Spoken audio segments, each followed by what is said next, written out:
So guys, ang gagawin po natin ngayon ay mag-load po tayo ng Gomo.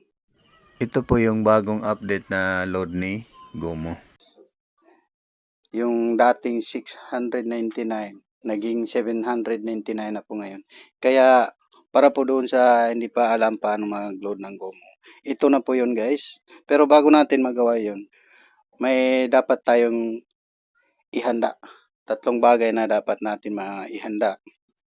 Unang-una, kailangan itong application ng Gomo, itong nakikita natin, mag-download muna po tayo dito guys. Punta lang po kayo dito sa Play Store, dito. Then pagdating dito, I-type niyo lang po ang Gomo PH. O yan o. Gomo PH. Yan po siya. So, yan. So, ito po siya guys. Sa akin, na-install na kasi dito sa cellphone ko. Kaya ang makikita lang po natin dito ay open. Pwede na po natin yan siya i-open. Pero kung mag-install pa kayo, ang makikita niyo dito sa open, install.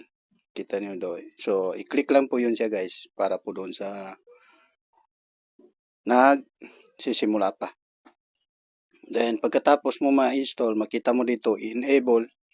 So, click mo lang yung enable. Makakapasok ka na po doon sa app ni Gomo. So, ito na po siya. So, pangalawa guys, kailangan may number na po kayo ni Gomo. Kailangan yung number na naka-register na po.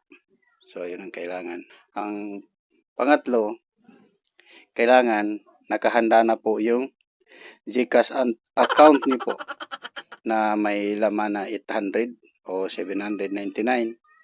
Kasi yun po yung bayad ng unlimited ngayon. So, the last guys is kailangan may internet po tayo. Kasi hindi po natin ito ma-open itong application ni Gomo kapag wala tayong internet. And then, yung number ng Gomo, number ng GCash po ninyo, kailangan nasa cellphone nyo po. Kasi bago kayo makapasok doon sa GCash nyo po, kailangan nyo po ang PIN number o OTP. So, yun lang po guys.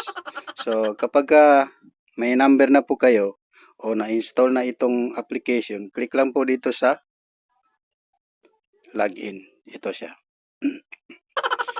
So, yan. So, ito sa akin, guys, ipapakita ko lang. Ito, copy lang po natin itong number na to. Ito yung luludan ko ngayon. Yan. Yan po siya. Copy lang po natin. Then, balik po tayo dito sa app ni Gomo. Yan po siya. So, ipipaste ko na dito guys. Yan po siya. Oo. Yan na po siya. So, kung anong pin ang mayroon kayo, gamitin nyo po dito sa pag-login nito.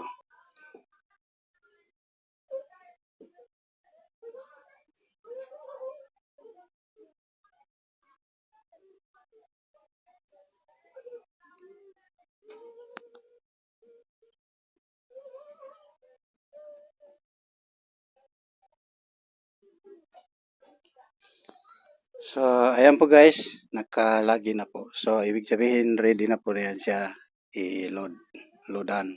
So, makikita natin dito sa taas guys, 0 GB po tayo kasi wala pa siyang load. Expire yung load niya. So, ngayon, para po mapuntahan natin yung mga promo ni Gomo, click lang po natin dito sa shop. Dito, ito guys. So ayan. Makikita na po natin itong load na unlimited. So, wala na po kayo. Kapag hindi ang hinahanap niyo unlimited, tapos hindi niyo nakikita dito yung unlimited, huwag na po kayo mag-load guys. Kasi hindi po ito siya unlimited. Itong iba. Ito, makikita dito, hindi po ito siya unlimited. So, yan. Yan o. Makikita din natin yung unlimited data. Yan po siya. So, dahil i-load natin ang unlimited, click lang po natin dito. Yan o. So yan. Papunta na po tayo dito sa GCash. Click lang po natin itong proceed to pay. Yan. So kagaya nito guys, ready na po sa GCash. Click lang po natin dito sa pay 799. Ito.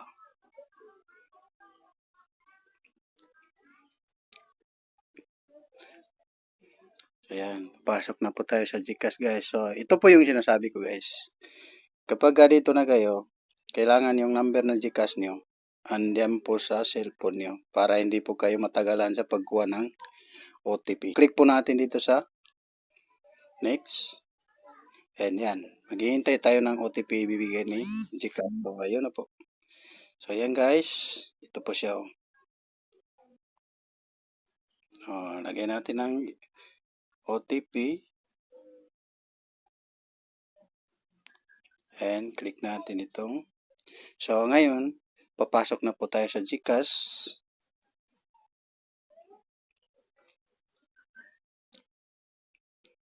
Yan.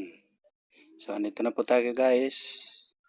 Pwede na po tayo mag-load ng ating number na GOMO. So click po natin dito sa pay. PHP 799 pesos. So hintayin na po natin. Click lang po natin dito sa proceed. So yun na po guys. Kaload na po. So balik tayo sa kanyang dashboard. Tingnan natin kung ando na ba yung load natin. Dito.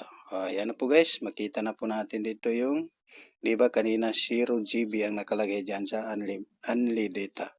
Ngayon may unli na po tayo. Naka-load na po tayo.